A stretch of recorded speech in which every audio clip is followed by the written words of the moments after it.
Buenas tardes, bienvenidos a Global Foundation for Democracy and Development. Mi nombre es María Victoria Abreu, trabajo aquí hace unos años como gerente de programas socioeconómicos y relaciones internacionales, y hoy les doy la bienvenida a este evento que tenemos conmemorando el Día Mundial de los Refugiados.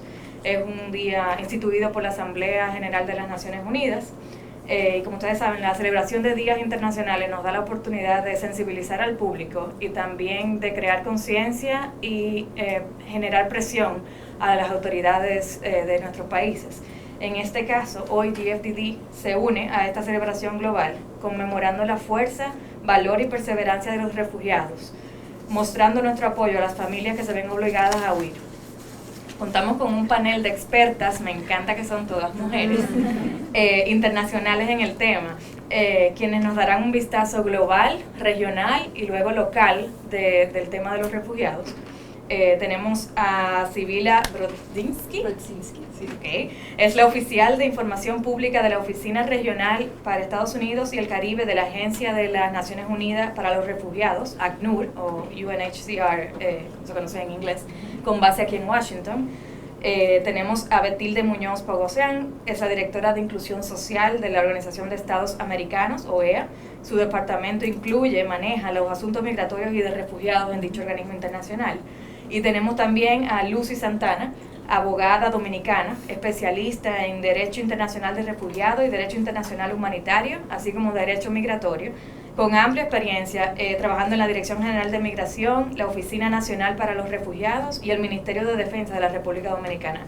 Entre otras cosas, obviamente los currículums y resumen de estas tres expertas, podríamos pasarnos 2 horas en eso. Sin más, yo no soy experta en el tema, pasemos a Sibila y luego continuamos. Bueno, muchas gracias por la invitación. Precisamente hoy sentimos en ACNUR que este es nuestro día porque conmemoramos todo el trabajo que hacemos durante todo el año. Precisamente ayer publicamos nuestro informe Tendencias Globales, que resume todas las estadísticas de los movimientos de desplazamiento forzado en el mundo. Y hoy estamos conmemorando el Día Mundial. Los invito, esta tarde en el Kennedy Center hay un panel y un concierto gratis. Gracias por estar con nosotros en un día como este, porque sabemos que ustedes están mucha demanda y muy ocupados. Pero quería comenzar, lanzamos las cifras y se habla mucho, sobre todo en este tiempo, de una crisis de refugiados en el mundo.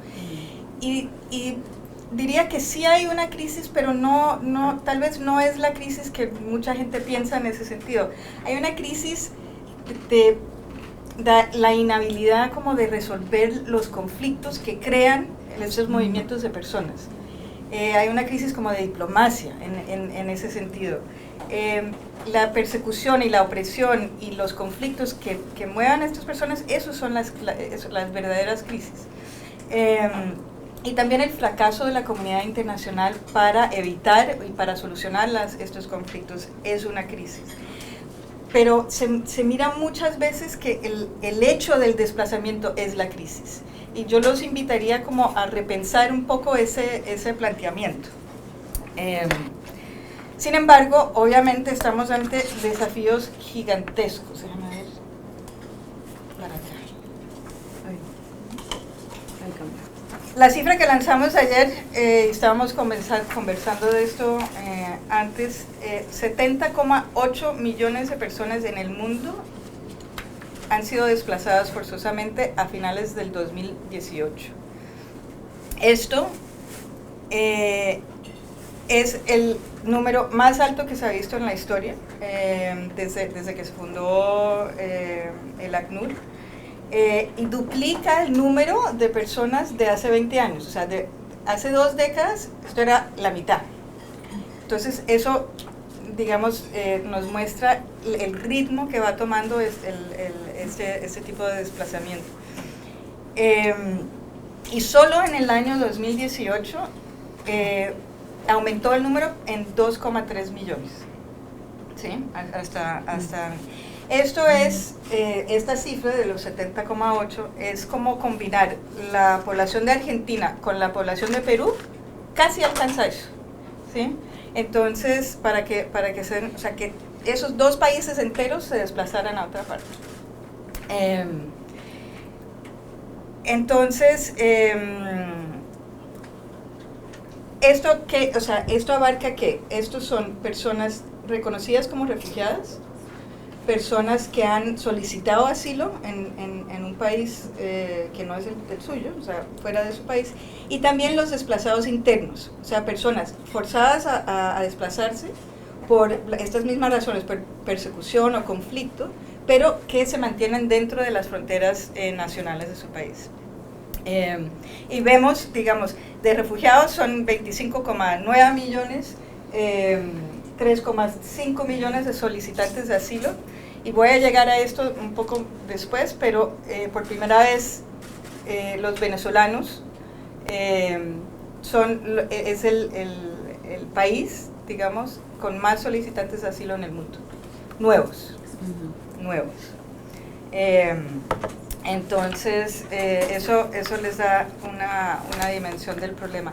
Lo otro que quisiera destacar es que uno de cada dos refugiados, o sea, una de cada dos personas desplazadas forzosamente es niño, es menor. Y eso le da una dimensión completamente distinta también al asunto.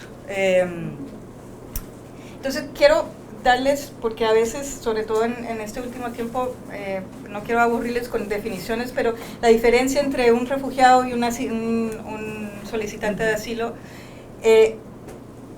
un refugiado puede serlo por ser reconocido, o sea, por haber solicitado asilo y que su condición de refugiado fue reconocido, o también, digamos, en situaciones donde hay un movimiento masivo de personas, donde el sistema de asilo del país de acogida está abrumada, entonces se puede reconocer, digamos, de facto a los refugiados sin ir caso por caso en reconocimiento.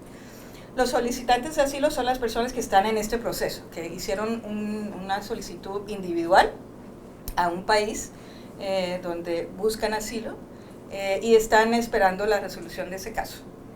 Y los desplazados internos son refugiados, pero que, digamos, en el lenguaje no son refugiados porque tendrían que pasar una frontera internacional, pero al estar dentro de su país, pero con las mismas necesidades y haber huido por las mismas razones que un refugiado, por conflicto, por persecución, entonces son considerados desplazados internos. Bueno, para pasar a alguna de las cifras más destacadas de nuestro informe, 13,6 millones de nuevos desplazados en el mundo. Estos 37,000 personas cada día. Eso significa, si uno hace la matemática, una persona cada 2 segundos, en promedio. Cada 2 segundos, es impresionante. Entonces, luego tenemos la gran mayoría de los refugiados fueron acogidos,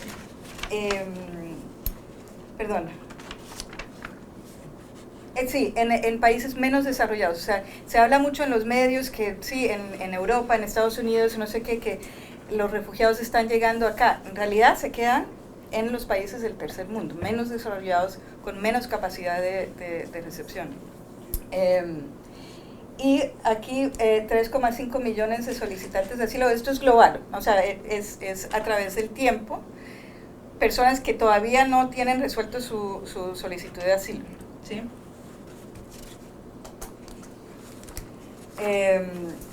Nuevamente, entonces, la mayoría vienen de 5 países, que es Siria, Afganistán, Sudán del Sur, Myanmar y Somalia. Son los países que más desplazados forzosamente tienen. Y 4 de cada 5 refugiados vive en países cerca de su país de origen. O sea, la gente no quiere irse al otro lado del mundo, porque siempre hay la esperanza de volver, siempre hay una esperanza de solución de sus conflictos. Y 3,7 millones de personas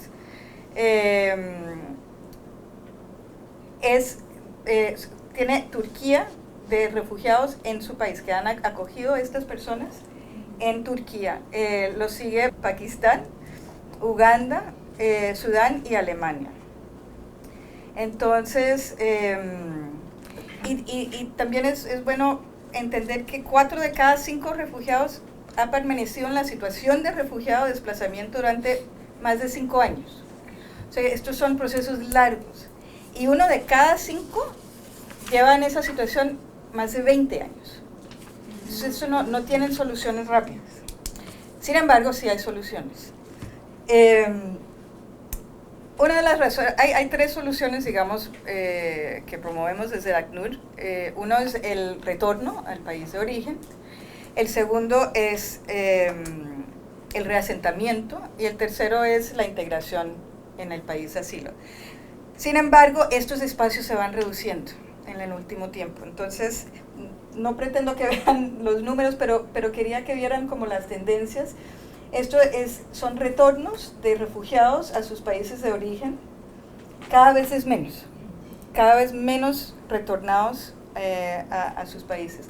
Y reasentados, lo que significa que una persona reconocida como refugiado por su situación de vulnerabilidad en su país de asilo, donde ha recibido asilo, se considera que necesita ser trasladado a otro país y ser reasentado en otro país. Y el espacio de reasentamiento en todo el mundo se ha venido reduciendo enormemente. Entonces, esta es la diferencia. La línea azul es la necesidad de reasentamiento y el de abajo son las recomendaciones de ACNUR para reasentamiento. Y nosotros nos adaptamos a las cuotas que tienen los países de reasentamiento para referir a las personas. Entonces, esos espacios se van reduciendo. La tercera opción de integración es la que más éxito tiene, o sea, que las personas en los países de asilo se puedan integrar a las comunidades, se pueden, incluso muchos después se naturalizan como personas de sus países de acogida. Sin embargo, por ejemplo, en el 2018, 62.600 refugiados se naturalizaron en sus países, y es una disminución del 15% del año anterior. Entonces, ante estas necesidades crecientes, estamos proponiendo un nuevo enfoque. En vez de enfocarnos como comunidad internacional solamente en la atención humanitaria inmediata, que es lo que hacemos, y siempre va a ser una parte principal, estamos convocando a la comunidad internacional a repensar este dilema de los refugiados y el desplazamiento bajo el Pacto Mundial de los Refugiados, que pasó en la Asamblea General de Naciones Unidas en diciembre, que plantea como una visión más integral. Entonces la idea es aliviar la presión de los países de acogida, y esto significa inversión, significa un enfoque de desarrollo económico, de apoyo de organizaciones como el Banco Mundial, como el BID, para apoyar estos países de acogida. También reforzar la autosuficiencia de los refugiados. Esto significa darles permiso de trabajo, permitirles, no sé, establecer microempresas, empresas, o sea, darles la oportunidad de aportar a los países de acogida. También ampliar acceso a las soluciones. Esto es ampliar las cuotas de reasentamiento, que, como les dije, se han venido reduciendo, y esos espacios reduciendo. Y también mirar las causas por las que la gente sale, y mirar eso para resolver las situaciones y resolver los conflictos de una forma adecuada para que la gente pueda tener la opción de retornar a sus países de origen. Ahora, llegando a la región, antes de eso, creo que, digamos, hablando de América Latina, lo primero que piensa mucha gente, me incluyo, es en la situación de Venezuela, porque obviamente es el más grande, pero en realidad en la región hay 4 situaciones de desplazamiento forzado, muy complicados, muy complejos y relativamente nuevos, salvo uno que es el de Colombia, pero para darles una idea del enfoque, o sea, América Latina de repente se ha vuelto como una región de desplazamiento. Antes era solamente la situación de Colombia que producía desplazamiento realmente. Y ahora estamos ante una situación, un panorama totalmente diferente. Entonces, para darles una idea, 3 de los 10 países de los que proceden más solicitantes de asilo son de América Latina, que son Venezuela, El Salvador y Honduras. ¿Dónde está la amiga de Perú? Perú fue el segundo país que más solicitudes de asilo recibió en el mundo, después de Estados Unidos. Que es enorme para un país que no estaba preparado para eso. Y Brasil ocupa el 6º lugar. Bueno, por ejemplo, las solicitudes de asilo en Perú subieron 4.375% en el año. Entonces, una de las crisis que poco se habla es de Nicaragua, que ha producido un desplazamiento, sobre todo a Costa Rica, por la crisis política y social. 72.000 solicitudes de asilo desde abril del año pasado, que es enorme, y casi todos, pues 55.000 han sido en Costa Rica. La situación de Colombia tiene el mayor número de desplazados internos en el mundo, casi 8 millones de personas. Y esto es de décadas de conflicto armado, ha producido esto. Este número es del 85, creo. Se empieza a contar desde el 85, cuando se empezó a hacer el registro. Pero a pesar del acuerdo de paz entre el gobierno y la guerrilla de las FARC, las situaciones de violencia siguen. Hay un resurgimiento de persecución contra líderes sociales, y vemos que hay hasta finales de mayo 7.521 nuevos desplazados solo en esos primeros meses de este año, y siguen produciendo refugiados 10.029 solicitantes de asilo en Ecuador. Bueno, y pasamos a los grandes. Obviamente el norte de Centroamérica es una situación muy compleja. La gente sale de Centroamérica por muchas razones. Y esto es uno de los desafíos, no solamente en esta región, sino en todo el mundo, que hay una mezcla entre flujos de migración económica y flujos de refugiados. Y en el discurso político a veces se confunden las dos cosas. Pero las personas que huyen realmente de Centroamérica enfrentan persecución por las maras, por bandas criminales, y sobre todo los más vulnerables son familias, mujeres, y más estamos viendo el perfil de personas que está huyendo de Centroamérica. Estamos viendo ese perfil realmente de refugiados. 367.000 personas de interés, lo que nosotros decimos de interés son refugiados o solicitantes de asilo, pero también, por ejemplo, retornados, o sea, deportados tal vez, que han llegado a una situación muy vulnerable a su país de origen, que también, digamos, nosotros tratamos de velar por la seguridad de estas personas. 353.200 refugiados y solicitantes de asilo en el mundo desde Centroamérica. Interesante, porque alguien estaba comentando que la gente no se queda en México. 24.424 solicitantes de asilo en México, y esto es un aumento del 193%.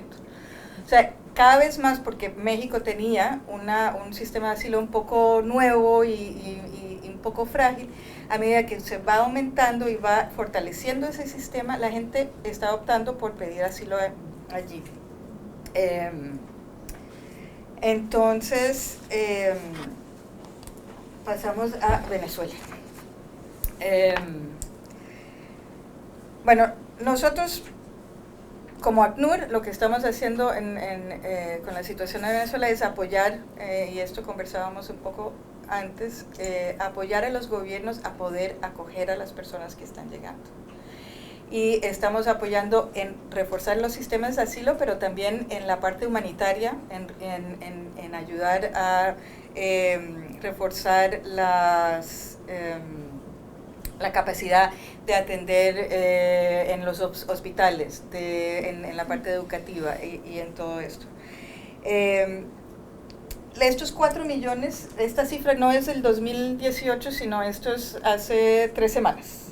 Esa cifra de 4 millones. Entonces, acumulados son 4 millones de venezolanos, de éxodo venezolano, desde el 2015. Pero también, como comentábamos, hay un número muy pequeño de solicitantes de condición de refugiado, que es lo mismo que solicitar asilo. Y esto se explica porque los países han dado otras opciones a los venezolanos, les han dado permisos de trabajo, permisos de estadía alternativa, que no, lo que significa no tienen que esperar todo el proceso del asilo para poder empezar a rehacer sus vidas. Entonces, pero digamos de solicitudes de asilo, 227,000 y pico en Perú, 81,000 en Brasil y 81,000 en Estados Unidos. Me gusta pero el flujo sigue, son 3 a 5 millones de personas todos los días que salen de Venezuela sin intención de volver. Esto no es el flujo, digamos, del vaivén de la frontera que se ve, que muchas veces y se ha visto durante muchos años, de gente que va a Colombia, compra y vuelve. No, estos son personas sin intención de volver hasta que se, digamos, cambie la situación dentro de Venezuela. Y el 1,8 millones son las personas que tienen estos permisos alternos de estadía. Nuevamente, durante varios años se ha visto un flujo mixto entre migrantes económicos, refugiados. En este momento y hace 2 meses ACNUR emitió un nuevo boletín, digamos, de orientación a los países, llamando a que se considere a todos los venezolanos que están saliendo en este momento que son personas que necesitan protección internacional como refugiados. No importa, digamos, el papel que tengan, tienen estas necesidades. Y lo que significa eso principalmente es que no sean retornados, que no sean deportados a su país de origen.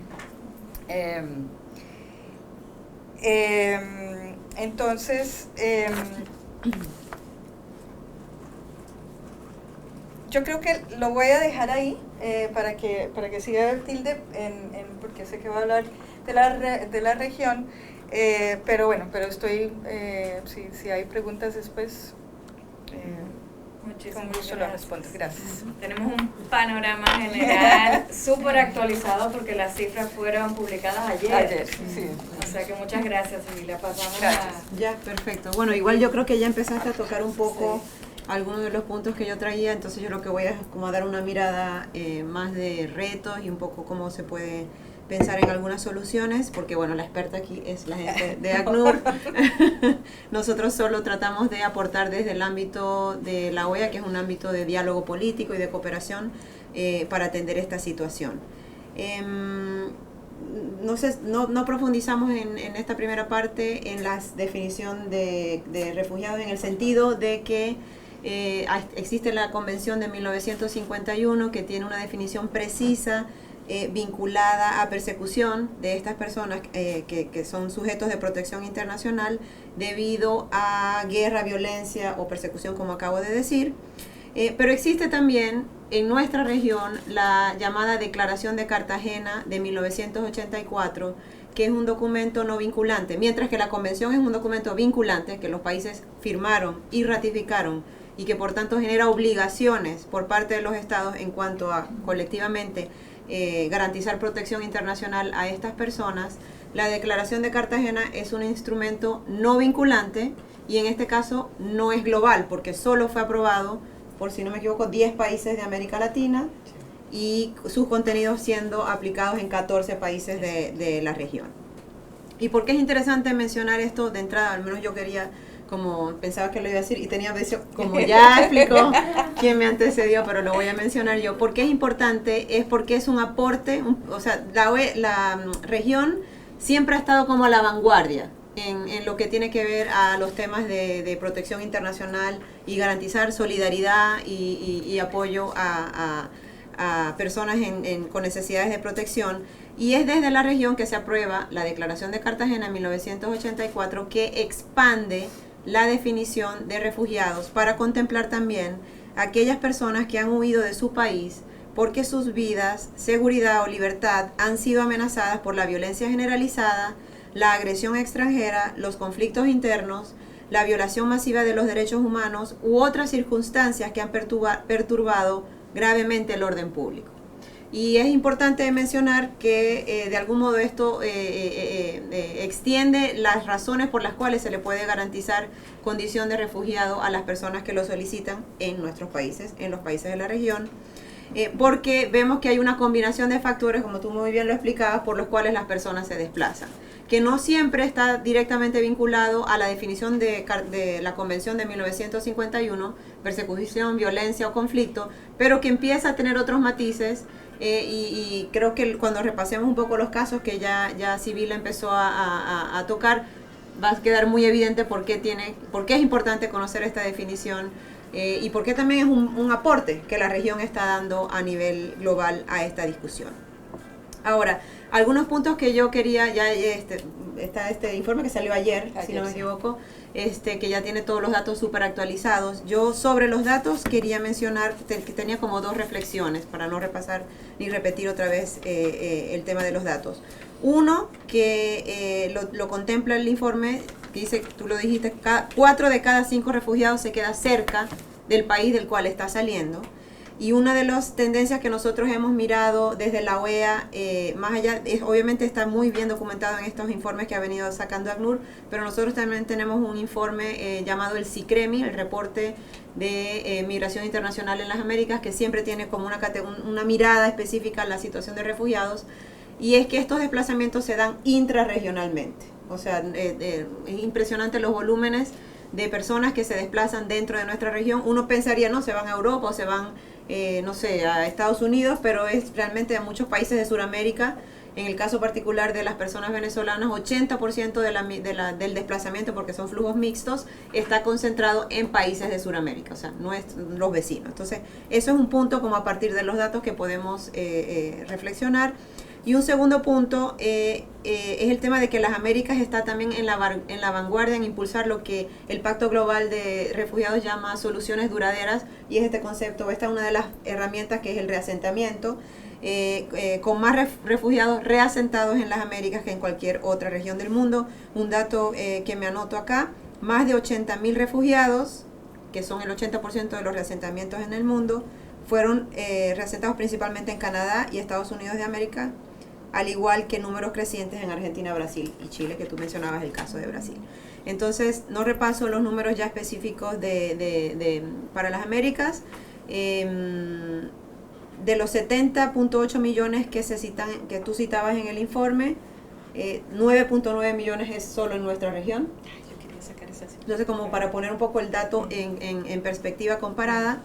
Y también está documentado que el 24% del total de desplazamientos en las Américas corresponde a nacionalidades de países donde están concentrándose los mayores retos humanitarios y de protección, o sea, de integridad de las personas que deciden así moverse. Ahora, pensando un poco en toda la serie de retos ya específicos que la OEA ha estado dando seguimiento, obviamente de la mano de ACNUR, porque ahorita les voy a contar un poco de una trayectoria de trabajo que hemos venido construyendo con ACNUR.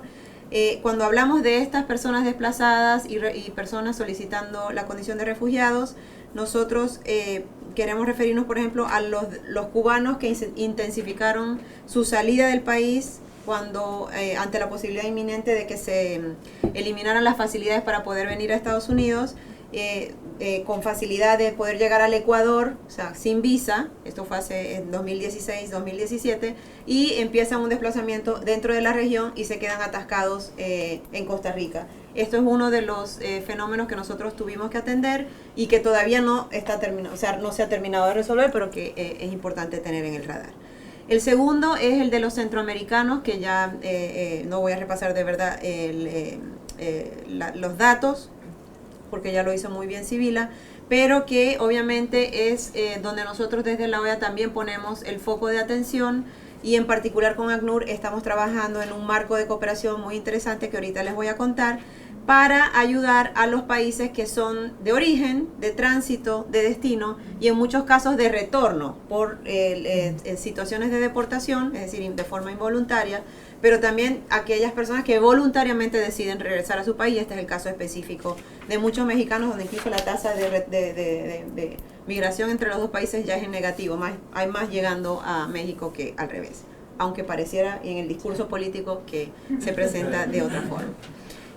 También un dato interesante que quiero poner sobre la mesa, porque nosotros también a solicitud de Costa Rica elaboramos un informe en cooperación con ACNUR o IM, es el de las personas extracontinentales que vienen de África mayormente hacia las Américas, donde hubo una crisis importante que también se quedaron atascados en Costa Rica, subiendo ellos, el destino final siempre es Estados Unidos, o digamos que tiende a ser el más común. Se quedaron atascados en Costa Rica, y Costa Rica tuvo que atender o garantizar las necesidades humanitarias y de protección de estas personas, que en muchos casos se hacían pasar por haitianos, ¿no? Porque manejaban el idioma francés y es difícil como discernir de qué nacionalidad precisamente es. Con el agravante de que no siempre no tienen protección consular en la región de Centroamérica, no tienen todas las facilidades de tener una comunidad o una diáspora asentada que los pueda ayudar, pero bueno, ese es otro de los datos y de los casos que quería mencionar. Y obviamente más recientemente el de los venezolanos, que están abandonando el país como resultado de la crisis social, política, humanitaria, realmente ahora es a todos los niveles.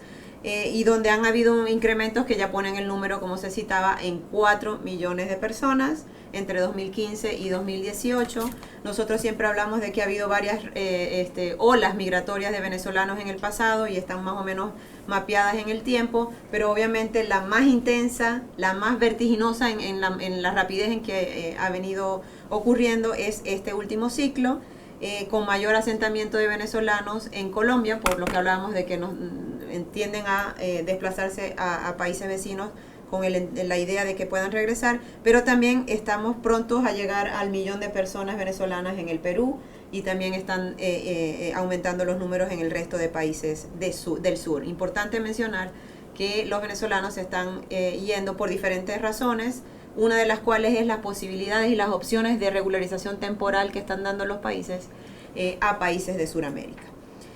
Hago mención también a otro sistema de desplazamiento que es migratorio, pero también es por razones de desplazamiento forzado, que es la de nicaragüenses hacia Costa Rica. Nosotros estamos a punto de empezar un proyecto de apoyo al gobierno de Costa Rica en esta materia, en cooperación con ACNUR, porque casualmente Milton Moreno, que es el representante de ACNUR en Costa Rica, fue un secondment que tuvimos en el departamento, así que estamos cooperando muy bien con él y con el equipo de ACNUR ahí, donde se da, por razones de la crisis política que se dio el año pasado, un aumento sí súper considerable de nicaragüenses saliendo del país hacia Costa Rica, que por razones históricas, ¿no? de nexos familiares, de matrimonios y familias binacionales, terminan asentándose en la capital, pero también cerca de la frontera con Costa Rica, y que está generando presiones súper importantes en el gobierno de Costa Rica para poder canalizar todas las solicitudes que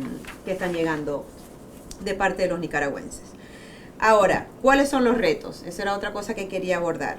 Obviamente de corto plazo el reto siempre está, y aquí ACNUR obviamente tiene un valor agregado importantísimo, y es cómo garantizar las necesidades humanitarias de corto plazo y cómo estabilizar a esta población en cuanto a revisiones de salud, un techo para dormir, que creo que eso es donde más demanda tiene ACNUR en poder lograr, o sea, que tengan una vivienda digna, y educación para la niñez refugiada que está llegando a los países y todas las implicaciones que eso tiene, porque tenemos casos de niños venezolanos entrando a Brasil que no manejan ni siquiera el idioma y que están teniendo que integrarse casi que a las corridas, y ahí ACNUR tiene un rol fundamental en garantizar esa estabilización. Pero un segundo reto que yo también quería mencionar, que para mí es de corto plazo, pero tiene implicaciones en el mediano y largo plazo, es el tema de la identificación. Y yo sé que no veníamos acá a hablar del tema de la identificación, pero yo lo quiero traer a colación porque tiene todo que ver con las posibilidades de que una persona pueda regularizarse solicitando la condición de refugiados, aunque haya protocolos que permiten solicitar esta condición sin identificación, pero de algún modo es la puerta de entrada para un montón de otros derechos. El derecho de registrarte en un colegio, el derecho de abrir una cuenta bancaria que te permita entonces firmar un contrato para una casa en alquiler, en fin, o sea, el tener una identificación y un documento es clave. Y aquí, en el caso particular de los guatemaltecos, salvadoreños y hondureños, encontramos que no siempre tienen identificaciones para poder procesar su condición, porque realmente probablemente nunca la tuvieron en el país de donde vinieron. Entonces aquí hay un reto importante. Y en el caso de los venezolanos, que es el otro que nos preocupa, es dado el hecho de que es muy difícil para un venezolano acceder a un pasaporte o acceder a una cédula de identidad. En el caso de los niños menores de 12 años, no se les da, el protocolo es que no tienen acceso a un documento de identidad excepto su partida de nacimiento, en muchos casos los costos asociados con sacar estos documentos es impagable para la mayoría de la población, que en una situación de hiperinflación, en fin, y de crisis económica, pues se les imposibilita poder acceder a un documento, y esto tiene implicaciones en cómo llegan y cómo son acogidos a los países que los reciben. Y en este caso sí se ha venido discutiendo, y en el proceso de Quito, que es de autoridades migratorias que se han venido reuniendo, se acordó, y donde ACNUR tiene un rol fundamental con la OIM, se acordó reconocer los pasaportes expirados, y recientemente un acuerdo de la Asamblea Legislativa, un decreto del presidente encargado Guaidó, de extender la validez de los pasaportes por unos 5 años adicionales, y ya Estados Unidos reconoció la validez de los pasaportes por 5 otros años. España, Paraguay, hay una serie de otros países que también lo han hecho. Pero en fin, esto es un tema que nos preocupa y que es importante tener en el radar, porque hay que considerar opciones de soluciones. Y en el tema de venezolanos también yo quiero llamar la atención, y sé que ACNUR está trabajando muy cercanamente con el gobierno de Colombia para ver qué soluciones dar, y es el caso de niños venezolanos nacidos en territorio colombiano, de madres venezolanas, madres y padres venezolanos, dado el hecho que en la Constitución de Colombia no se le garantiza a las personas nacidas en Colombia el derecho a la ciudadanía. Y eso son los contratos sociales que se fueron armando en cada uno de los países. En el caso de Sudamérica, solo es el caso de Colombia, donde no se otorga la ciudadanía al nacer, sino porque los padres son de ese país o tienen residencia permanente, y está ocurriendo la situación de bebés, de madres venezolanas, que por la crisis de salud que existe en el país, y no poder acceder a un hospital y tener un parto digno y tener médicos y medicinas para una emergencia, se van a Colombia a tener el bebé o la bebé, y no tienen la posibilidad de acreditar el nacimiento ante el consulado venezolano. Sabemos que hay una crisis que abarca incluso a los consulados, pero tampoco pueden acceder al registro de nacimiento ante las autoridades colombianas. Entonces estamos teniendo la situación de bebés apátridas o en condición de ser apátridas, porque es complejo, porque eventualmente van a poder acceder a la ciudadanía venezolana. Eso lo tienen porque los venezolanos tenemos, yo soy venezolana, derecho a nuestra ciudadanía por nuestros padres o al nacimiento. Entonces, al ser hijos de padres venezolanos, van a poder acceder a la ciudadanía, pero más adelante, o sea, eso no va a ser ya, y mientras tanto son niños que están en limbo legal. Eso significa, por eso es que digo que la identificación es importante. El poder existir con una identidad es lo que permite a esos niños poder tener derechos a ser vistos en un centro de salud, a poder acceder a una escuela, a poder, una serie de otros beneficios de protección social que no pueden tener si no existen, porque si no están registrados su nacimiento, imagínense. Entonces ese también lo quería poner sobre el radar. Y bueno, pensando un poco más de largo plazo, los retos que ya mencionó Sibila son los de inclusión sociolaboral de los refugiados. Y aquí hay una gran discusión. Políticamente se usa para decir que son un peso para los países que lo reciben, pero está empíricamente estudiado los grandes beneficios que tiene la entrada de refugiados al mercado laboral formal, desde el pago de impuestos que hacen los refugiados igualitos que todos los demás al estar incorporados formalmente. Los refugiados son consumidores, entonces mueven economías y mueven el negocio y a través de la demanda generan nuevos empleos, elevando los niveles de los empleos de los locales, porque ocupan usualmente, como van llegando y están comenzando una nueva vida, los empleos que los locales no necesariamente o digamos están listos para abandonar para poder ir accediendo a empleos más con niveles mucho más altos. En fin, hay una serie de estudios que ya he venido documentando de que empíricamente y con datos de que esto es así, y es importante hacerlo parte de la discusión ya más mediática y más allá de lo empírico, más en el discurso político entre la sociedad. Mencionar ahora en cierre, porque ya me tardé mucho creo, un poco la reflexión a nivel del sistema global y cómo esto se aterriza a nivel de América Latina y el Caribe, las Américas en su totalidad, porque tiene que ver también con la colaboración que desde la OEA se ha venido haciendo con el ACNUR. Todos conocemos ya que se aprobó en 2018 el Pacto Global de Refugiados, luego de un proceso de construcción de estos contenidos que realmente estructuran, porque ya tenemos la Convención del 51, tenemos la Declaración de Cartagena, tenemos una serie de otros instrumentos jurídicos vinculantes en este tema, pero el Pacto Global de Refugiados es un instrumento no vinculante porque fue aprobado por resolución de la ONU, no genera como obligaciones a los estados, pero digamos establece unos grandes consensos de cómo poder abordar la temática de refugiados a nivel global y en cada país. Y lo más importante, digamos, lo que aporta diferente de lo que ya existía, es que genera un marco de cooperación regional o global en el tema de la atención de los refugiados. Podemos conversar más adelante cuáles son un poco los contenidos, quizás tú nos puedes contar más, pero lo importante es que aterrizándolo regionalmente, la OEA en cooperación con el ACNUR ha ayudado a construir lo que llamamos el marco integral de solución y protecciones regional, ya dije regional, sí, MIRPS, M-I-R-P-S, el MIRPS, que estructura con 6 países de la región un mecanismo de cooperación entre ellos y de respuestas a los flujos de personas saliendo del Triángulo Norte hacia Estados Unidos.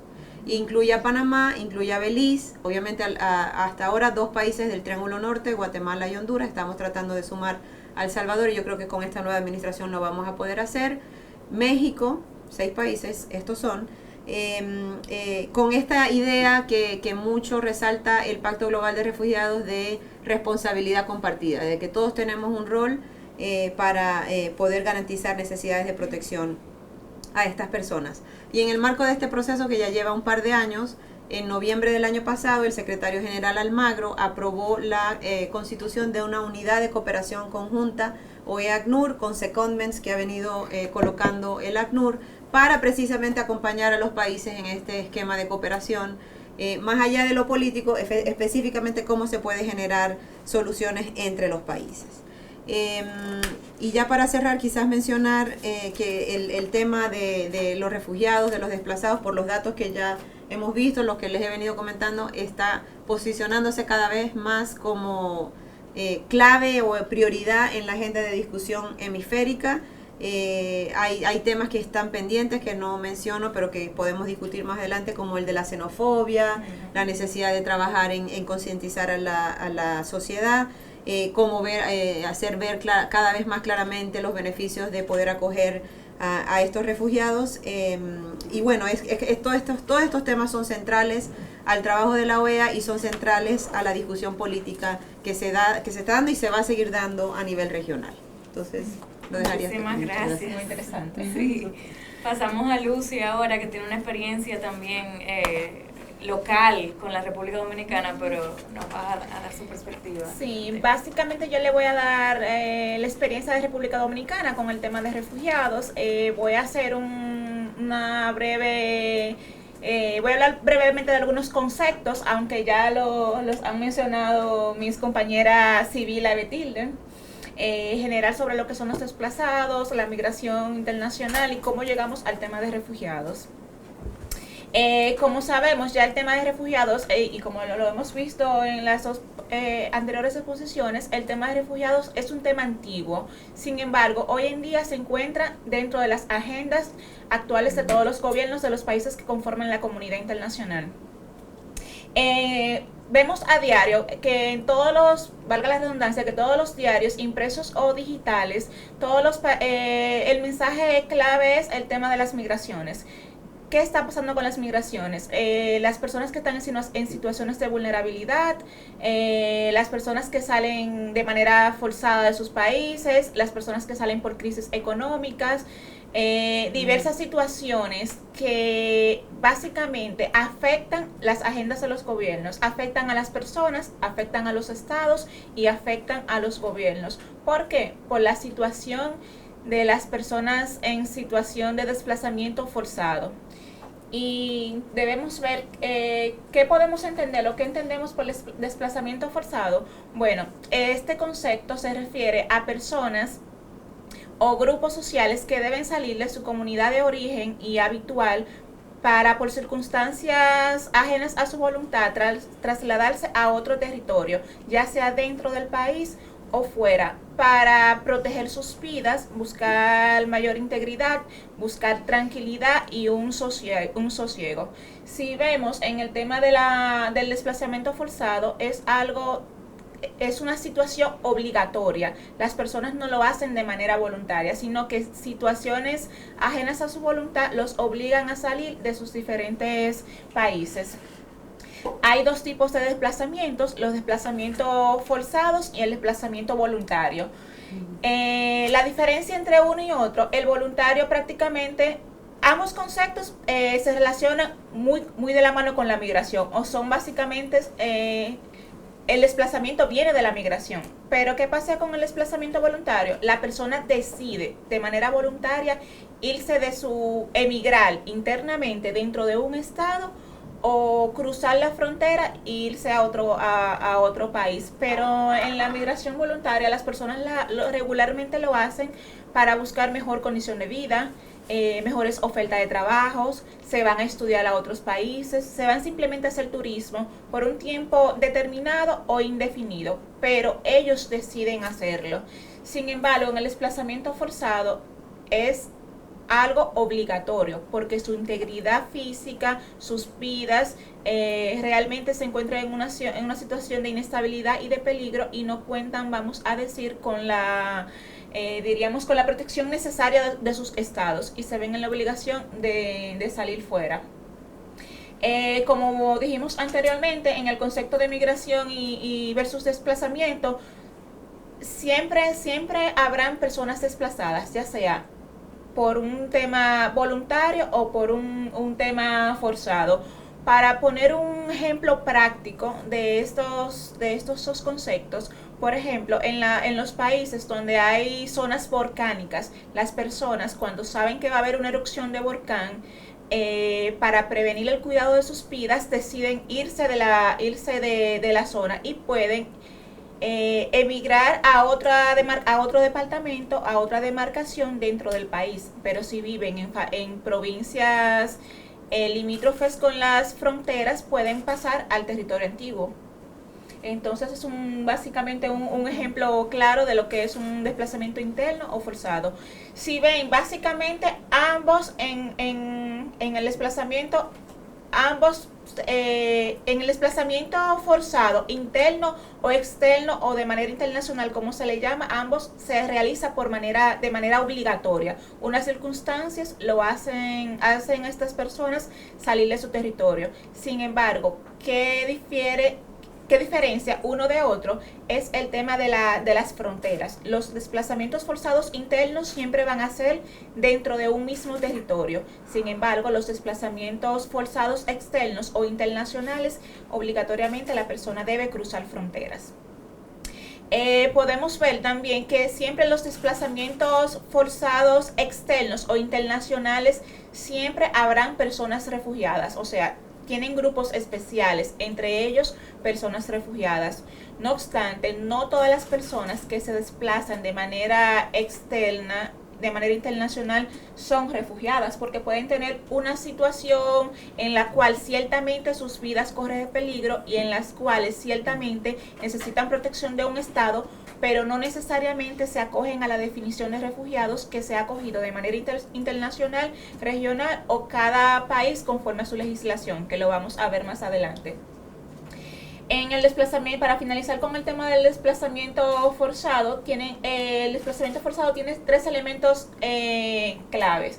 La condición de urgencia y apremio, o sea, son básicamente siempre sucede de manera rápida, no es algo planeado con que la persona puede, vamos a decir, planificar la salida, sino que realmente es a causa de un evento circunstancial.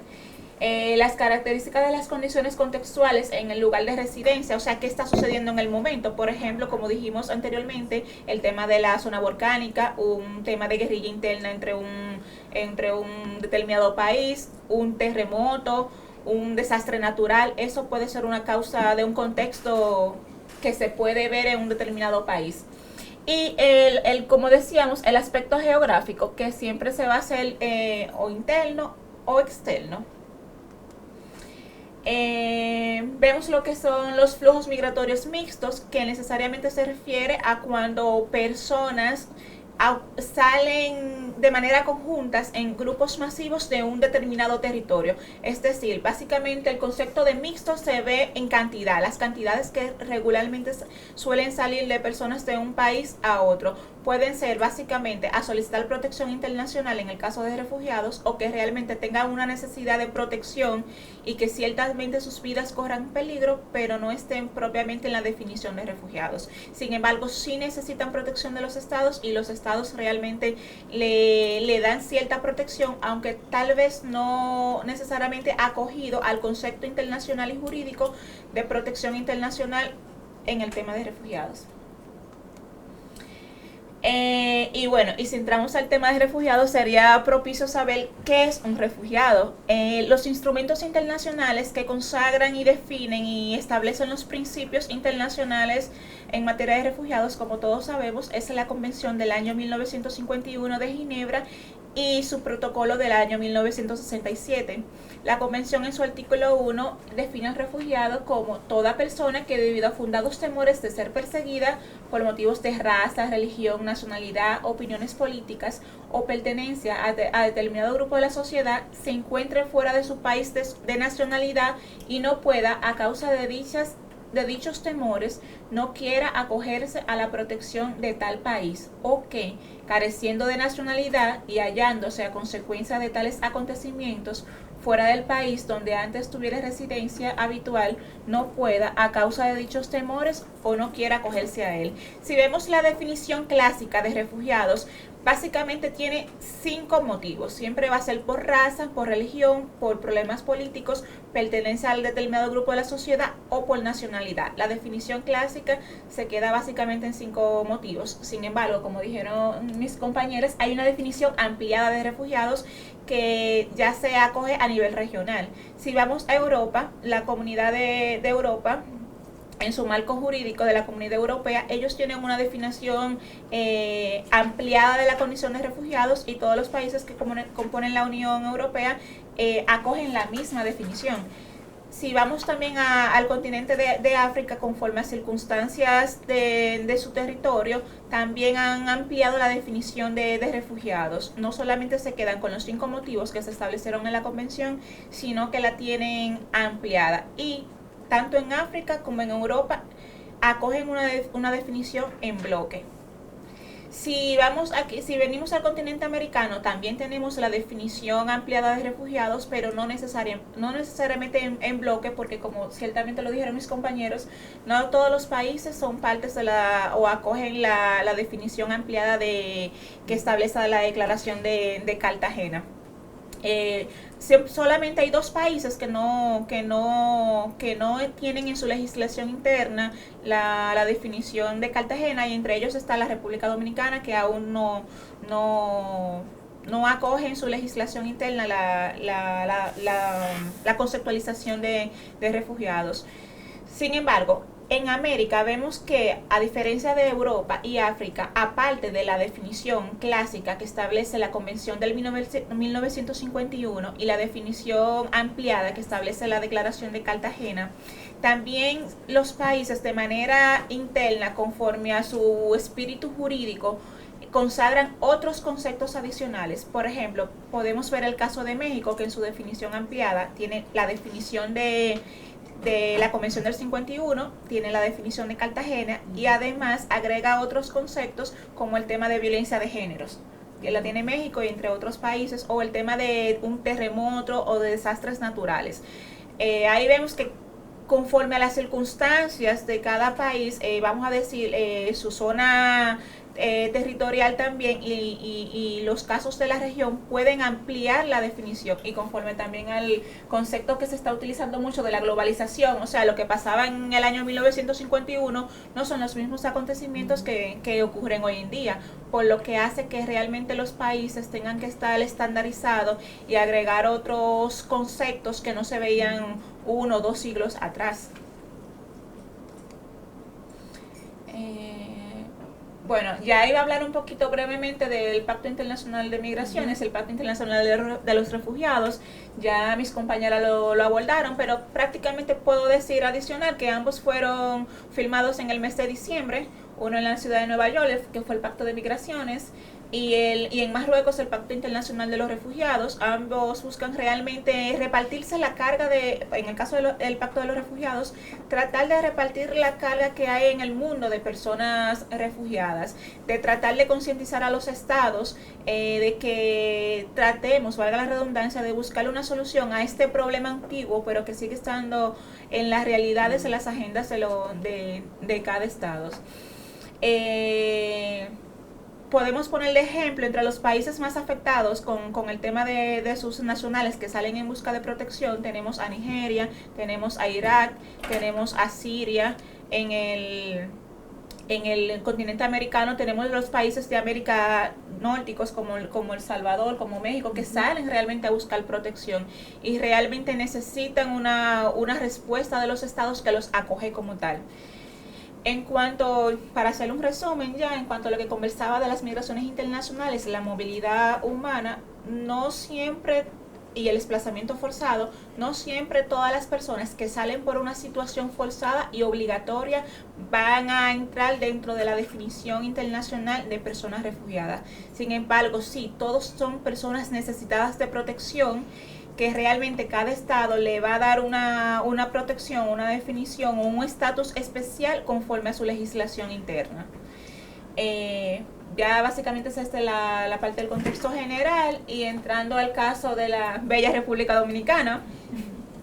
Le voy a hablar sobre la legislación interna de República Dominicana y un caso muy peculiar que vemos en el continente americano. Es que vemos el concepto en algunos países de asilo y refugio de manera diferente. Si vemos en Europa, el solicitante de protección internacional le llaman solicitante de asilo. Sin embargo, cuando se les reconoce el estatus de refugiado, le llaman refugiados. Recuerden que siempre la persona va a ser refugiado. La condición de refugiados es un acto declarativo. O sea, los estados los reconocen como tal, pero se entiende que la persona, desde que sale de su territorio, se considera refugiados. Y el derecho de refugiado, el derecho a solicitar refugio es un derecho internacional. Basta con que la persona se crea si es o no refugiada. Ahora bien, ya los estados determinarán si les reconocen la condición, no si le conceden, si se la reconocen conforme a, como dijimos, a los instrumentos internacionales y lo que tienen establecido y reconocido en su legislación interna. En cuanto a la República Dominicana, sí, somos parte, como le decía anteriormente, somos parte de la Convención de Ginebra del año 1951 y somos parte de su protocolo del año 1967. Hasta la fecha no somos parte de la Declaración de Cartagena, que aunque no es vinculante, ciertamente los países acogen sus conceptos o los incorporan a su legislación para tener una definición ampliada. Entonces, en este contexto, la definición de refugiados para República Dominicana es la definición clásica. Simplemente hasta ahora acoge únicamente los 5 motivos establecidos en la Convención. Nosotros somos parte de estos 2 instrumentos jurídicos desde el año 1978. Después que en el año 1977 el Congreso Nacional, mediante la resolución 694, aprobara la incorporación tanto del pacto como, de la convención como de su protocolo en nuestro ordenamiento interno. Desde el año 1983 se crea el decreto 1569 que crea la Comisión Nacional para los Refugiados. La Comisión Nacional para Refugiados está compuesta por 7 instituciones gubernamentales, entre ellas está el Ministerio de Relaciones Exteriores, la Dirección General de Migración, la Policía Nacional, la Dirección Nacional de Investigaciones, el Ministerio de Trabajo, la Consultoría Jurídica del Poder Ejecutivo y la Consultoría Jurídica del Poder Ejecutivo. Estas 7 instituciones son las responsables de conocer los casos de solicitudes de refugio. La presidencia la tiene el Ministerio de Relaciones Exteriores. El procedimiento para la determinación de la condición de refugiados se ve a través del decreto 2330 del 1984. Básicamente, en cuanto a los plazos, y conforme a los principios internacionales a República Dominicana, el estado de migratorio de la persona no es vinculante para solicitar protección internacional. Poco importa que entre de manera legal, ilegal o inclusive con documentación falsa, como lo prevé la convención, porque como ya sabemos, hemos dicho, la persona sale por obligación, o sea, va a usar cualquier medio para llegar a un tercer territorio. El plazo que tiene establecido la República Dominicana para solicitar refugio es de 15 días calendarios, es decir, que si los contamos, 15 días hábiles, perdón. Si los contamos calendarios son algunos 20 días.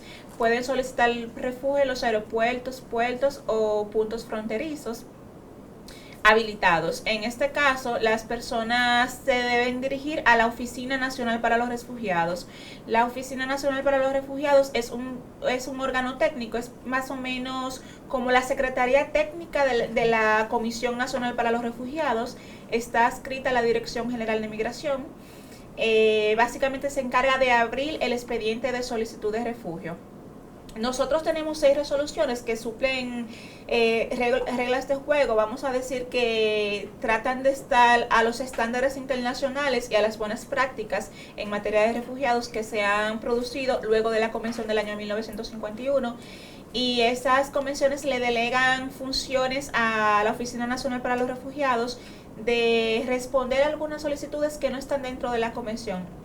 Pueden ser aquellas solicitudes manifiestamente infundadas, aquellas que el interesado desiste o aquellas que están fuera del plazo. Un ejemplo, una persona que solicite refugio teniendo 3 años en el país, ya venció el plazo. Sin embargo, ese caso en particular se puede ver su situación conforme a los derechos humanos. ¿Qué sucede con ese caso? Pero no con el tema de refugiados.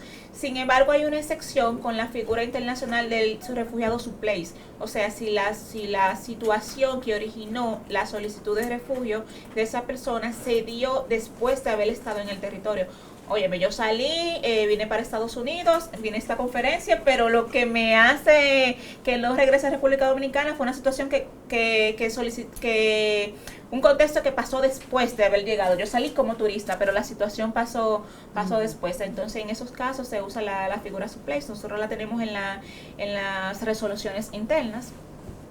En cuanto al procedimiento, el Pleno de la CONARE tiene 2 meses para darle respuesta a los solicitantes de refugio. Sin embargo, cuando hay un caso complejo, puede ser porque realmente se ha dificultado recolectar la información del país de origen o del propio solicitante. Nuestra legislación prevé que los plazos pudieran ser un poquito más amplios. Mientras la persona está en el proceso de solicitud de refugio, se le otorga un documento que se le llama constancia de solicitud de refugio. Ese documento le acredita un estatus migratorio regular hasta tanto se le dé respuesta a su caso. Tiene una duración, la ley establece un plazo de hasta 60 días, sin embargo, actualmente en la legislación interna la tenemos por un plazo de 30 días calendarios renovable, hasta tanto se le dé respuesta. Si la Comisión Nacional para los Refugiados le aprueba la condición a una persona, a esa persona se le otorga una residencia temporal en la subcategoría de refugiados. Esto está establecido en el artículo 35.6 de la Ley General de Migración de la República Dominicana. Y se le otorga un documento de viaje que es expedido por la Dirección General de Pasaporte, siempre y cuando no hayan condiciones imperiosas que impidan el otorgamiento de ese documento, que son las mismas que se establecen en la Convención del año 1951.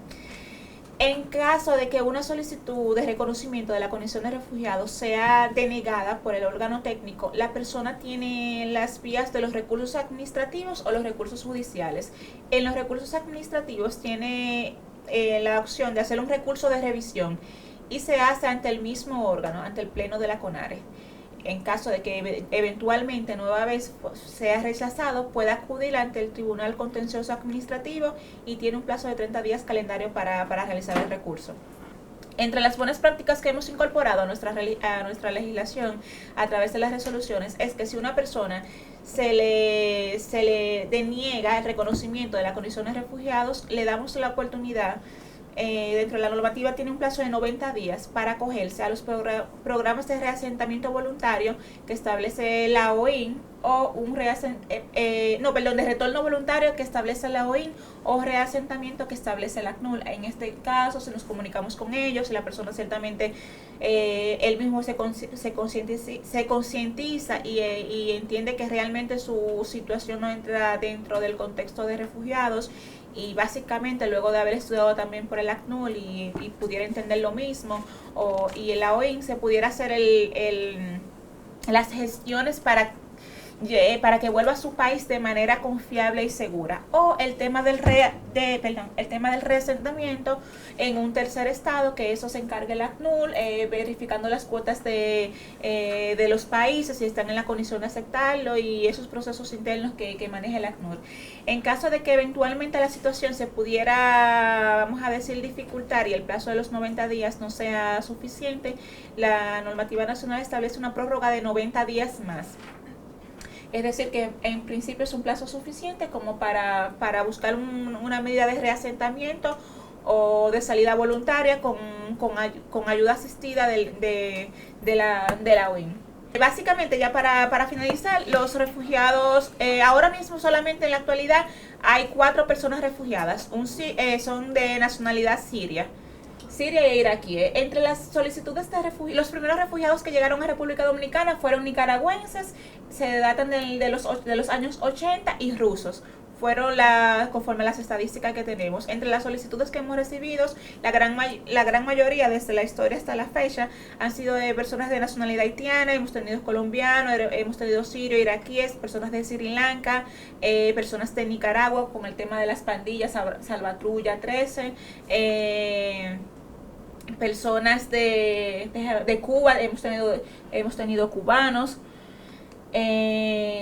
personas de Honduras, Irán, inclusive Nigeria, Ucrania, venezolanos. Ahora mismo la mayor cantidad de personas solicitantes son venezolanos, dado la situación y el contexto actual de crisis y inestabilidad de Venezuela.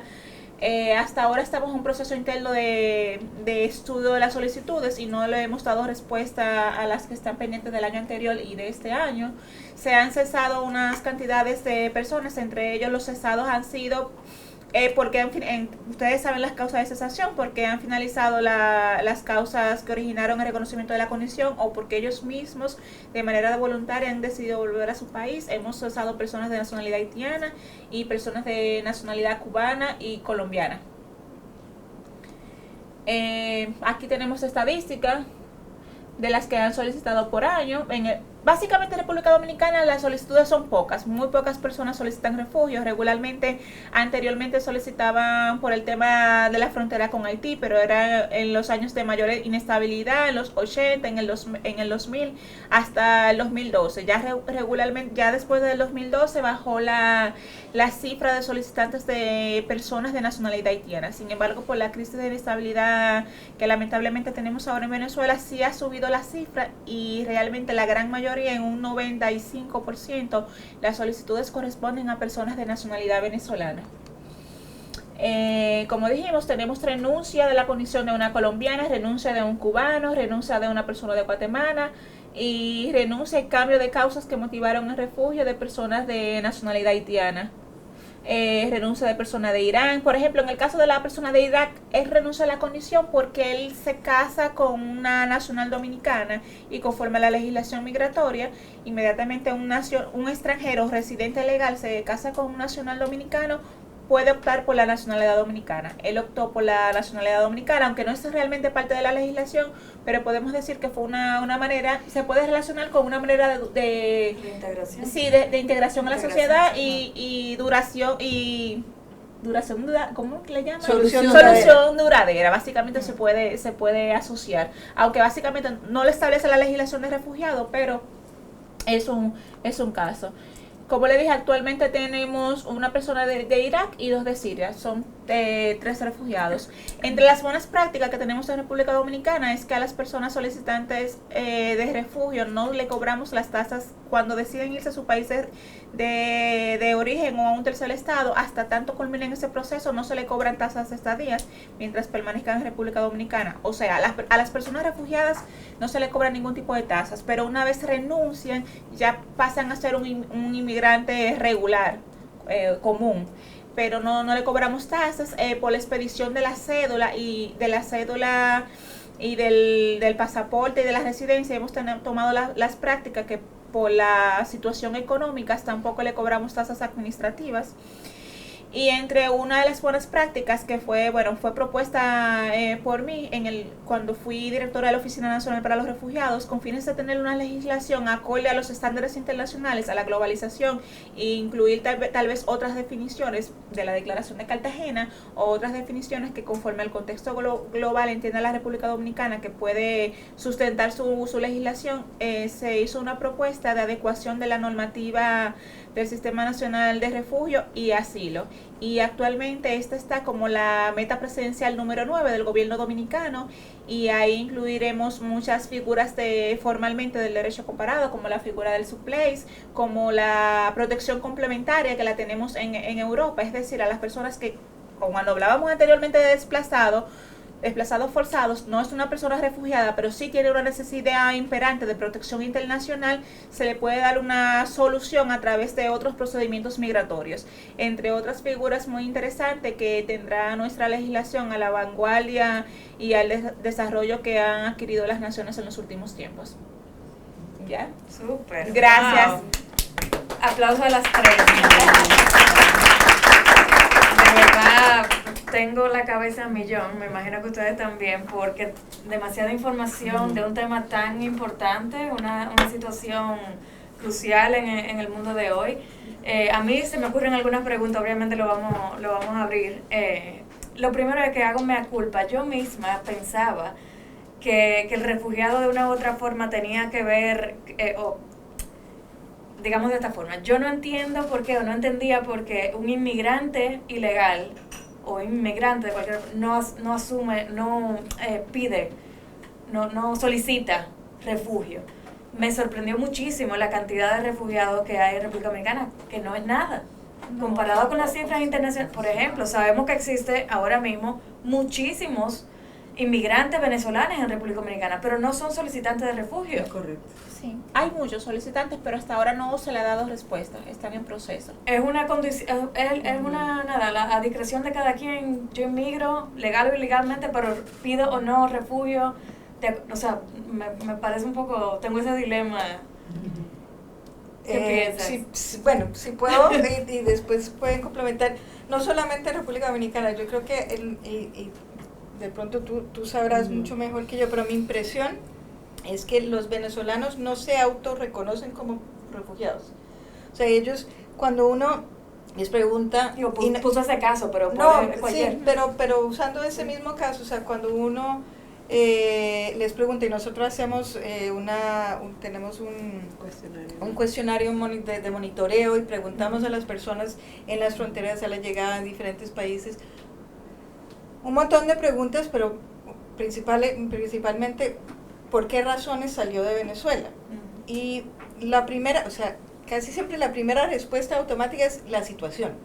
O sea, no van más allá, sino la situación. Sí, claro. Claro, es una respuesta... Como cuando se daña el sistema. Exacto, sí, Cualquier exacto. cosa. Entonces, pero... Y al principio hablan mucho de razones económicas, de dificultades económicas, pero si uno escarba un poquito y empieza a preguntar y realmente entra en más detalle con las personas, por ahí se encuentra lo que llamamos nosotros la dimensión de refugiado. Entonces, en la superficie se puede entender eso y ellos mismos, los venezolanos mismos, si tú les preguntas, pues no saben lo que es un refugiado, no saben qué es el asilo, sobre todo las personas que van saliendo ahora. Entonces, si no se autoidentifican y no tienen la información, exacto, y no tienen la información, entonces no solicitan. Lo otro también es, y no es necesariamente el caso de República Dominicana, pero en los otros países que han facilitado otras opciones de estadía. Otra figura jurídica. Exacto, entonces han optado por eso. Yo quizás complementar. No son refugiados profesionales.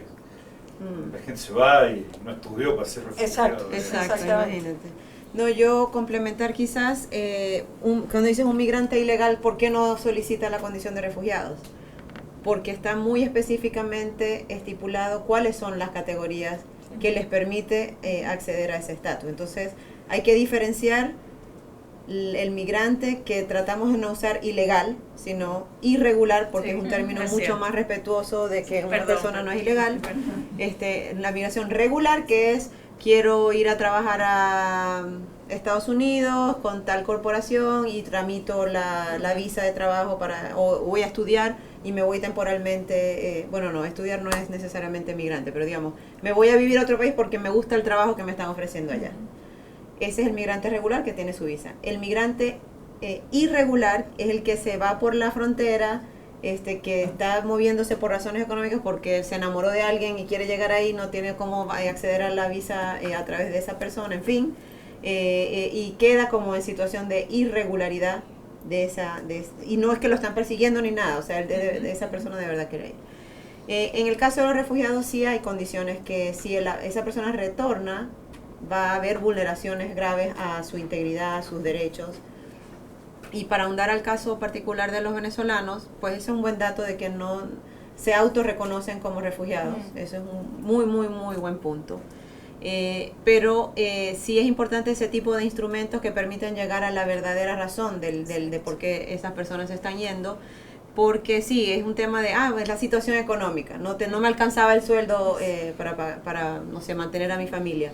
Sin embargo, eso es como resultado de ¿qué? De políticas monetarias que no han funcionado, por un descalabramiento de cómo opera el Estado en un país donde no están funcionando, como dicen, el orden público, como dice la Declaración de Cartagena. Así que yo, en ese punto, y aprovechando que es el Día Internacional de los Refugiados y hay que hacer abogacía por la población venezolana desplazada, sí creo que es importante tener una discusión seria y cada vez más posicionar este tema de la aplicación de la Declaración de Cartagena para garantizar protección internacional a los venezolanos, mientras esperamos que el Estado venezolano se pueda volver a encargar de darles protección. Hay ciertas como conversaciones que pasan de por qué no se ha aplicado la declaración, cuáles son las implicaciones.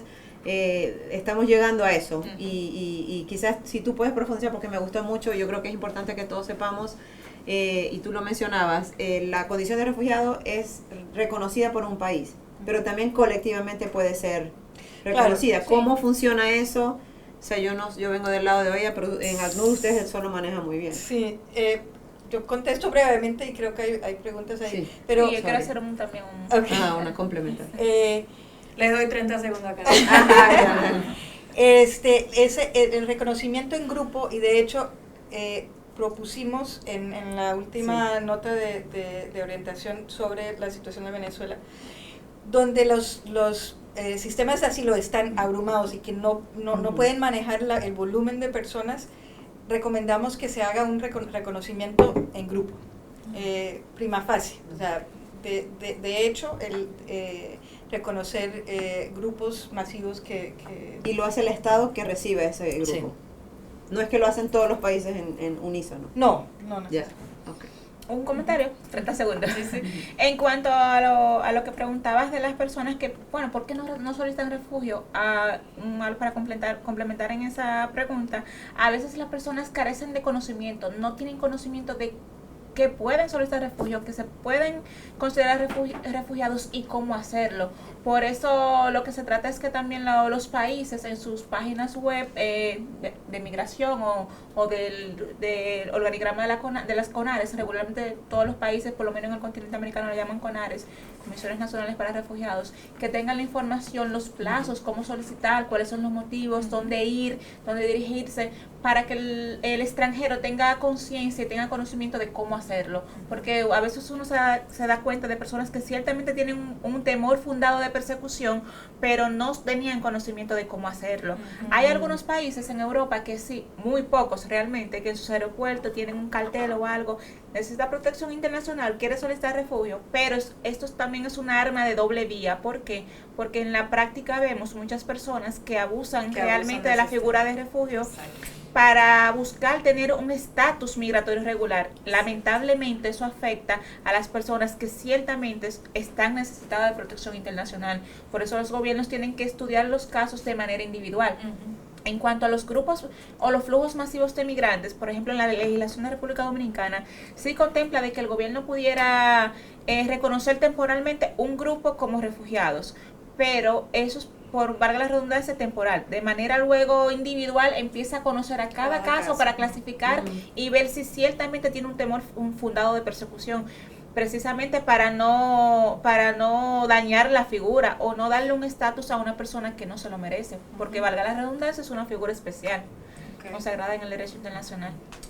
Yo quería hacer una pregunta, bueno, primero felicitarla por el panel, ha sido estupendo, muy ilustrativo, he aprendido mucho hoy. Pero un tema que está conectado y que ustedes tocaron tangencialmente, pero quisiera si pudieran profundizar un poquito, es la relación entre el estatus de refugiado o asilado y el mundo del trabajo. Porque ustedes mencionan de que se busca estabilizar la situación, sabemos que mucha gente quiere volver pero termina no volviendo por distintas razones. Hay países que otorgan el derecho a trabajar aunque no tengan el estatus de refugiado, pero en otro es la condición, ¿verdad? La secuencia es diferente entre los distintos elementos, digamos. En nuestra región hay algún tipo de estudio que se focalice en eso, conocemos bien qué pasa a nivel comparativo sobre eso, porque es tener un trabajo en cualquier lugar del mundo, digamos, es muy estabilizador, ¿no es cierto? Y hace que la gente sea también autosustentable, que no tenga que depender de la ayuda del Estado o de la ayuda internacional. ¿Cómo funciona eso, la experiencia de ustedes?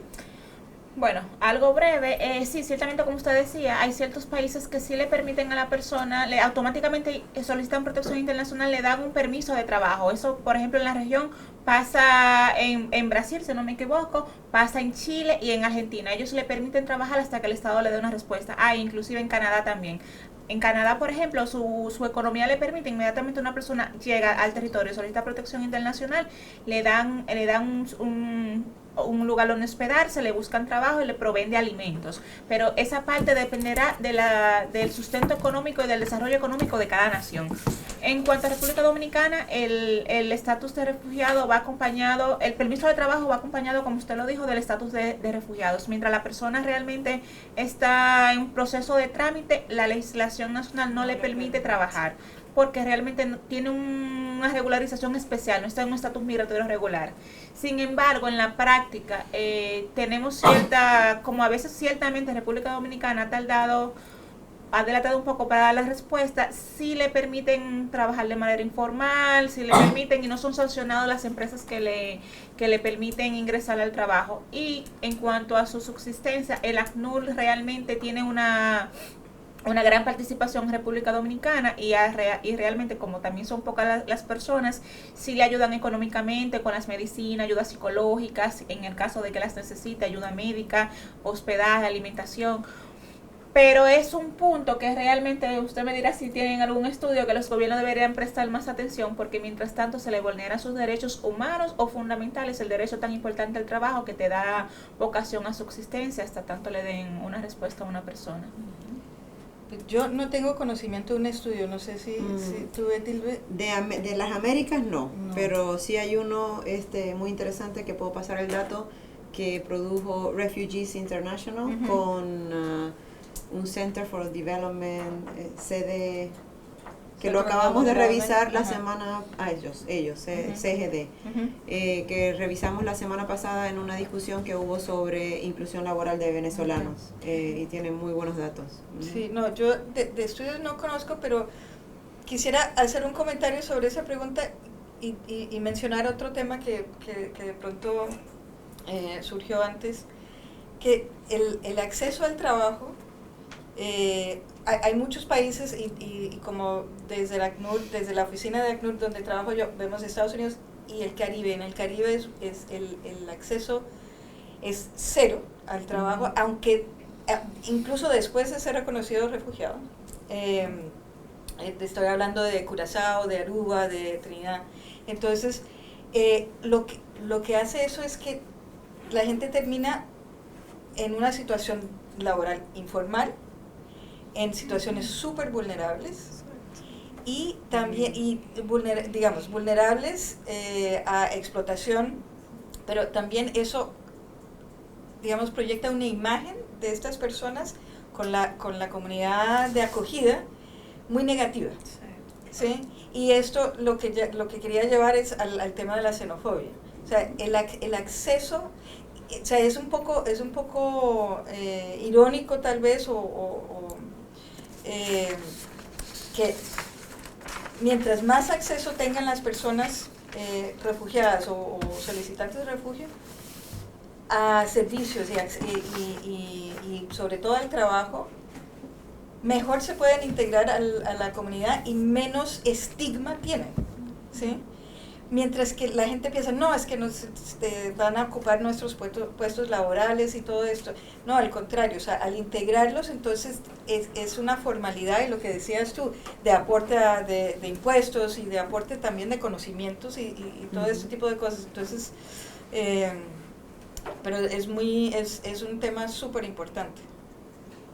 Yo quería hacerle una pregunta justo con respecto a ese tema. Bueno, pero antes agradecerles, creo que he aprendido un montón hoy día. Me voy contenta porque me han informado bastante. Lamentablemente soy economista, tengo que decirlo. Y el análisis que ustedes hacen del mercado laboral es parcial. ¿Qué caracteriza la región en términos de mercados laborales? La informalidad, más o menos. Perú, altísimo, no, tenemos muchísima informalidad. Entonces, tú le vas a dar el permiso del trabajo, pero no le estás dando el trabajo, ¿ok? Y esto de la xenofobia es porque desplaza, porque en el Perú, que es el caso que más conozco, pero la región es igual, o sea, Nicaragua, Centroamérica, todos tenemos mercados informales muy grandes. El trabajador que puede tener más competencia, que es el caso del venezolano, o que se le necesita un médico, por ejemplo, ¿no? Desplaza a otro, porque no es que Perú tenga, ¿no es cierto?, puestos que están por ser ocupados, todo lo contrario, nosotros no tenemos un gran desempleo, la región no tiene un gran desempleo porque no hay seguro de desempleo, pero tenemos un gran subempleo, por tiempo, por ingresos, por lo que fuera, ¿no? Entonces, tu análisis ese de que sí van a contribuir a la economía, yo te sugeriría que lo relativices un poquito, porque más importante para la parte global que ustedes quieren implementar es el otro. O sea, ¿qué cosa es la informalidad? Tiene muchas definiciones. La que más se usa es aquel que no aporta a la seguridad social, entonces se queda desprotegido, ¿no es cierto? Entonces, habría que ver un poco los datos. ¿Cuántos de los refugiados entran al mercado formal? Yo creo que no son muchos, pero no tengo los datos. Ya, bueno, yo puse rápidamente en mis notas algunas de las cosas que son de beneficio. En el estudio que yo hago referencia, hablan precisamente de la informalidad económica y sobre todo en los países de nuestra región que tienen altísimos niveles, y dan también respuestas de qué se puede hacer y que no son únicamente, o sea, digamos, no son unilaterales, que las da el Estado que está otorgando el permiso laboral. Opciones como hacer un match entre economías locales que son más robustas que las urbanas que es donde, y las capitales, que es donde se están concentrando los refugiados, las habilidades de los refugiados con las necesidades locales, hacer un match y reubicar, eso no sé si es reasentamiento, pero reubicación dentro del país. Yo no las referí porque, bueno, por cuestiones de tiempo, pero sí existe y está estudiado y está analizado y es parte de lo que nosotros desde la OEA movemos. Y otro, el tema de que, no, como digo, este tema no es unilateral, cómo hacer cooperaciones con el sector privado para que vaya incorporando también este mercado, digamos, esta oferta laboral en las necesidades ¿Y saben dentro de la... qué proporción entra al mercado de los refugiados? No hablemos de los migrantes. No. Eso sería interesante porque eso te da... Listo, y tiene un tema para que investigue. Como economista. Parece futbolista, ¿me estás diciendo? Vamos. Le vamos a dar el espacio para presentar los resultados. Aquí lo vamos a presentar. Aquí le hacen el panel para que presente el... Gracias por toda la información que han compartido. Un placer estar aquí. Yo quería ver cómo ACNUR está diciendo que han hablado con muchos países para ayudar a que la facilidad de entrar a los venezolanos sea más sencilla, más accesible de toda la gente que estamos viendo. Quisiera saber cuáles son sus opiniones acerca de la nueva visa humanitaria que estableció Perú, que eso, aunque puede que tenga una distinción específica, tiene muchos requerimientos que muchos de los venezolanos que están saliendo no tienen. Entonces quería ver qué está haciendo ACNUR con ese tema. Pues nos preocupa. Es un tema no solamente por el hecho de Perú, sino que el temor es que otros países sigan en la misma vena. Que se haga viral. Sí, pero lo positivo de eso es que en Perú, o sea, está este requerimiento de la visa, pero para solicitar asilo no se necesita el pasaporte. Entonces, las personas a quienes se les cerró esa puerta, digamos, de los permisos de alternativos, todavía les queda la posibilidad de solicitar asilo y para eso no necesitan el pasaporte ni nada de estos. ¿Y no creemos que van a hacer algo pronto para eso también, ya que hicieron la visa humanitaria? Buena pregunta. Bueno, eso no Bola de te lo cristal. podría decir. Bola de cristal. No te lo podría predecir, pero en el momento esa es la situación. Y pues como decía con las cifras, o sea, Perú es, después de Estados Unidos, es el primero Más de solicitudes de venezolanos. sí, más solicitudes de venezolanos. Entonces, es posible que se vea incrementado ese número por esta misma situación. Vamos a hacer una última pregunta. Sí, gracias. Yo voy a ser bien puntual, agradecida por su panel, pero yo no he leído el informe todavía de ACNUR, pero me gustaría saber cómo se hizo la recolección de data, porque en mi experiencia ese es uno de los retos más fuertes que enfrentamos, es la recolección de data de este tipo de público en específico. El segundo, que más o menos ha ido recogiendo información con estas dos preguntas, viendo el caso de Perú, a mí me gustaría saber si Perú tiene alguna herramienta legal que facilita la solicitud de acogida de refugiados en comparación a otros países de la región, porque, o sea, debe de haber algo que está influenciando esa demanda tan potente últimamente. La otra pregunta era con relación a los hijos de colombianos, los hijos de venezolanos nacidos en Colombia actualmente. A mí me gustaría saber, en el caso de esos niños, o sea, que entonces, ¿qué está pasando para poder incluso insertarlo a la educación? O sea, si se ha adoptado algún mecanismo y si esto ha venido desde la OEA. Pero bueno, Anita. Y la última pregunta, no 4. Las últimas 10. La última, pero esta es una idea que yo tengo. Yo creo que Estados Unidos provee visas de trabajo a refugiados. O sea, una vez tú eres refugiado Sí. aquí, te proveen visas de trabajo. A los solicitantes. A los solicitantes, sí. Y eso Wow.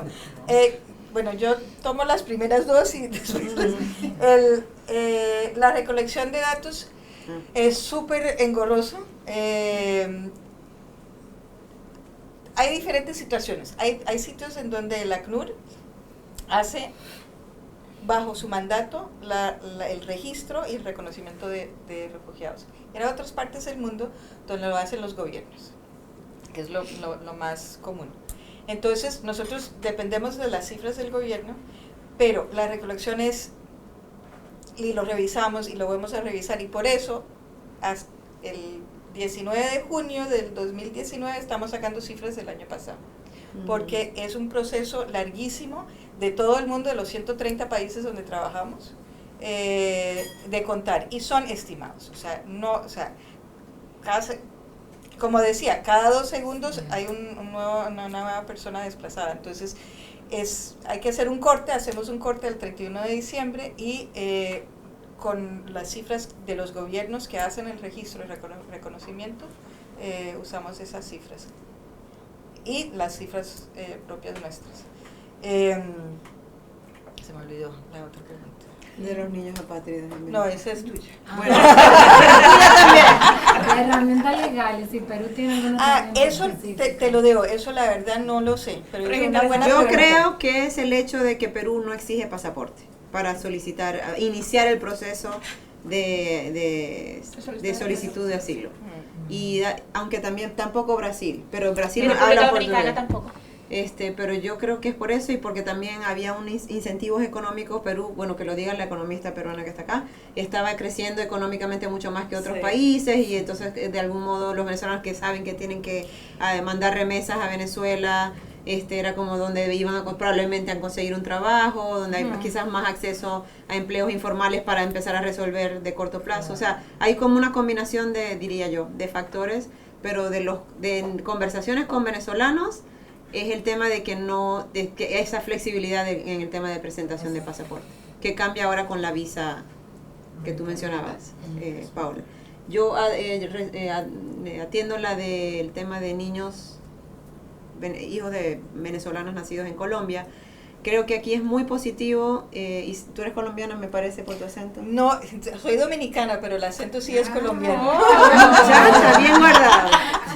Hay que celebrar, pienso, a Colombia y todas las medidas que ha venido tomando para regularizar venezolanos, para dar medidas de protección temporal, desde también la posibilidad de bancarizarse los venezolanos que están llegando, con una serie de decretos también, con la regularización, una especie de amnistía, pudieron acceder a trabajos, a derechos a temas de salud y educación, esos 3 derechos que son claves. También están armando un registro único de trabajadores extranjeros que obviamente va a acoger y va a incorporar mucho más a venezolanos que a otras nacionalidades.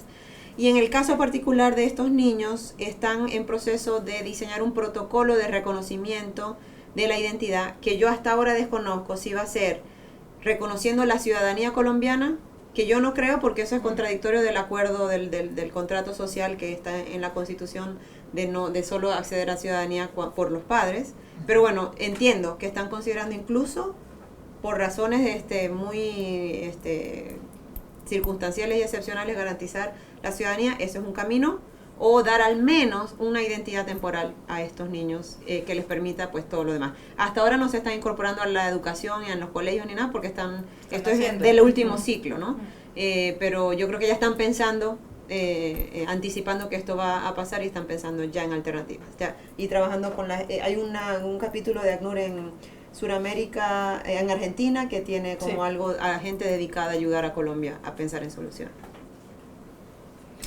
Básicamente sí, solamente era aportarle a la señorita Niet que los flujos masivos de mayor solicitudes de refugio en los países dependerá más de qué asequibilidad le dan esos estados a los solicitantes de refugio, qué le ofrecen laboralmente, si tienen flexibilidad de trabajo, si cómo está su economía, el tema del estatus migratorio, los recursos, subvenciones, o sea, en ese sentido, mientras más restringido sea el país, menos tratará el inmigrante de irse, porque diríamos, bueno, yo estoy mal en mi territorio, si me voy a un país extraño y no me ofrecen nada, si no tengo ninguna receptividad, estoy peor prácticamente, ni estoy bien aquí ni estoy bien allá.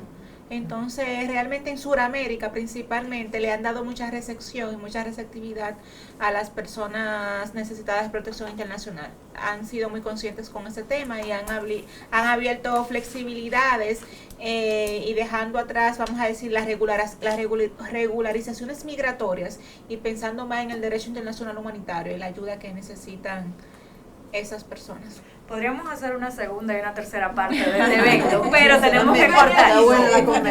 En Perú, disculpen, ¿ah? Sí.